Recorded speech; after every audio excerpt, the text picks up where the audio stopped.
রব্বুল আলামিন বলেন, ইয়া আইয়ুহাল্লাযীনা আমানু ইন্নামাল খামরু ওয়াল মাইসিরু ওয়াল আনসাব ওয়াল আজলামু রিজসুম মিন আমালিশ শাইতানি ফাজতানিবুহু লাআল্লাকুম তুফলিহুন। আল্লাহ রাব্বুল আলামিন বলেন, ওহে যারা আমি আল্লাহর উপরে যারা ঈমান এনেছো, তোমরা মদ পান করিও না, নিশাদ্রব্য কোন বস্তু তোমরা গ্রহণ করিও না, এবং তোমরা জুয়া খেলিও না।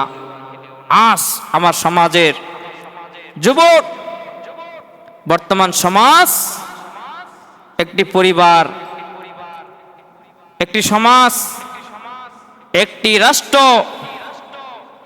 ফিতনা ফাসাদ নষ্ট হওয়ার জন্য মদ, নিশাদ্রব্য, জুয়ার আড্ডা, এই সমস্ত কাজেই যথেষ্ট। আজকে যুব সমাজ দিন যাচ্ছে, যুব সমাজ মাদক দ্রব্যের দিকে ধাবিত হচ্ছে, জুয়ার দিকে ধাবিত হচ্ছে।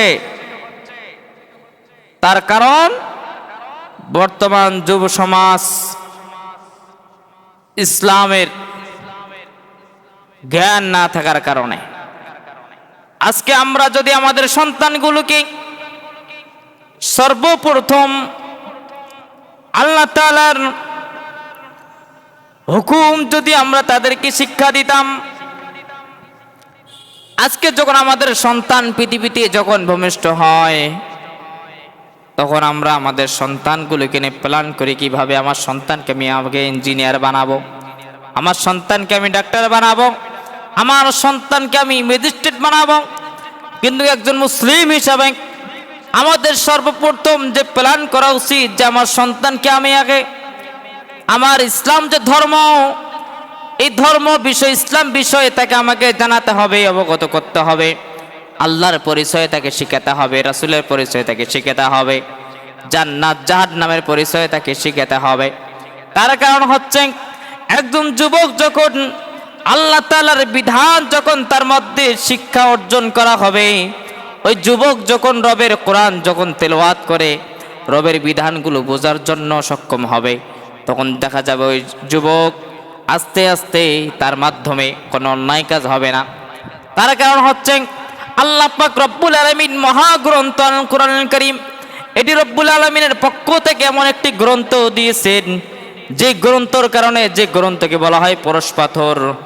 আমার ভাইয়েরা, আমার বন্ধুগণ, বর্তমান সমাজ থেকে যুবক ভাইদেরকে আহ্বান জানাবো, ও ভাই, আপনি যদি সমাজ থেকে দুর্নীতি দূর করতে চান, মাদক দ্রব্য থেকে আপনাকে বাঁচতে হবে। আমাদের সন্তানগুলোকে আমরা যদি মাদক দ্রব্য, জুয়ার আসন থেকে যদি বাঁচাতে চাই, তাহলে অবশ্যই তাদের হাতে কোরআন তুলে দিতে হবে, তাদেরকে ইসলামের শিক্ষায় শিক্ষিত করতে হবে।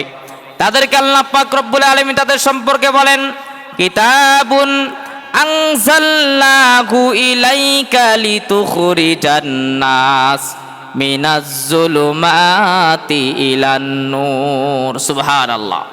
আল্লাহ পাক বলেন, যে সমাজের মধ্যে অন্ধকার থাকবে, মাদক দ্রব্য নামে যে অন্ধকার থাকবে, অন্যায় অত্যাচার নামে যে মাদক দ্রব্য থাকবে, যে সমাজের মধ্যে জুয়ার আড্ডা থাকবে, হে রাসূল আপনি ওই সমাজ থেকে কোরআন দিয়ে পরিচালিত করুন, মানুষদেরকে কোরআন বুঝান, তাহলে দেখা যাবে যে সমাজের মধ্যে কোরআনের পরিচালিত থাকবে, কোরআনের আইন সংবিধান, যে সমাজের মানুষ কোরআনের আইন অনুযায়ী তাদের জীবনটাকে পরিচালিত করবে।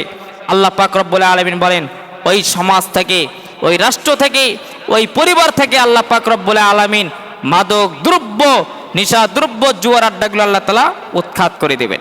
এজন্য বর্তমান সমাজে আমাদের যুবক ভাইদের প্রতি আহ্বান জানাবো, আল্লাহ পাক রব্বুল আলামিন বলছেন, ইন্নামাল খামরু ওয়াল মাইসিরু ওয়াল আনসাব, যে বর্তমান আমাদের সমাজে আমাদের পরিবারগুলোকে, একটি পরিবার যদি, একটি সন্তান যদি মাদক দ্রব্যের সঙ্গে আসক্ত হয়, তাহলে সেই পরিবারটি অশান্তির আগুনের মধ্যে দাও দাও করে জ্বলে।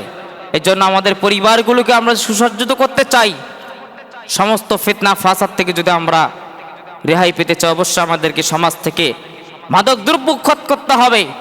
আর এখন অনেক অসংখ্য অগণিত জায়গায় দেখা যায় ক্যারাম বোর্ড চালানো হয়, ক্যারাম বোর্ডের নামে অসংখ্য অগণিত জায়গায় জুয়া খেলানো হয়। বর্তমান তো জুয়া হাতে হাতে আসতেছে, বর্তমান জুয়া হাতে হাতে আসতেছে। আপনি আপনার সন্তানকে মোবাইল কিনে দিচ্ছেন, আপনার সন্তান মোবাইলের মাধ্যমে কি দেখতেছে, কি চালাইতেছে, এটা আমাদের উচিত আমাদেরকে এই জিনিসগুলো খোঁজখবর নিতে হবে। আমার সন্তান রাত 12টা 1টার পরে কি চালায়, ফোনের মধ্যে কি ক্যাসিনো না কি খেলে, এটা আমাদেরকে খোঁজ রাখতে হবে। বর্তমান সমাজে একটি পরিবার যখন একটি সন্তান নেশাদ্রব্যের মধ্যে আসক্ত হয়, জুয়ার মধ্যে যখন আসক্ত হয়, টাকা না পাওয়ার কারণে টাকা খোঁজার জন্য যখন পিতামাতার কাছে যায়, পিতামাতা যদি তাকে টাকা দিয়ে সাহায্য না সহযোগিতা না করে, তাহলে দেখা যায় সে পিতামাতার প্রতি নির্যাতন করে, স্বামী তার স্ত্রীর প্রতি নির্যাতন করে, ছেলে তার পিতামাতার প্রতি নির্যাতন করে, নেশা খাওয়ার জন্য টাকা না থাকার কারণে। এই জন্য প্রিয় হাজিরিন, আমরা যদি আমাদের সমাজ থেকে নেশা দ্রব্য এবং মাদক দ্রব্য উৎখাত করতে চাই, আমাদেরকে আগে কোরআনের হুকমত চালু করতে হবে। কোরআনের হুকমত যদি আমরা চালু করতে পারি এবং রবের বিধান অনুযায়ী যদি আমরা আমাদের জীবনকে পরিচালিত করতে পারি, অবশ্যই আমরা পারবো আমাদের যুব সমাজকে মাদক দ্রব্য থেকে রেহাই করার জন্য। আল্লাহ পাক আমাদের সকলকে আমল করার জন্য তৌফিক দান করুক। ওমা তৌফিক ইল্লা বিল্লাহ। আসসালামু আলাইকুম ওয়া রাহমাতুল্লাহি ওয়া বারাকাতুহু।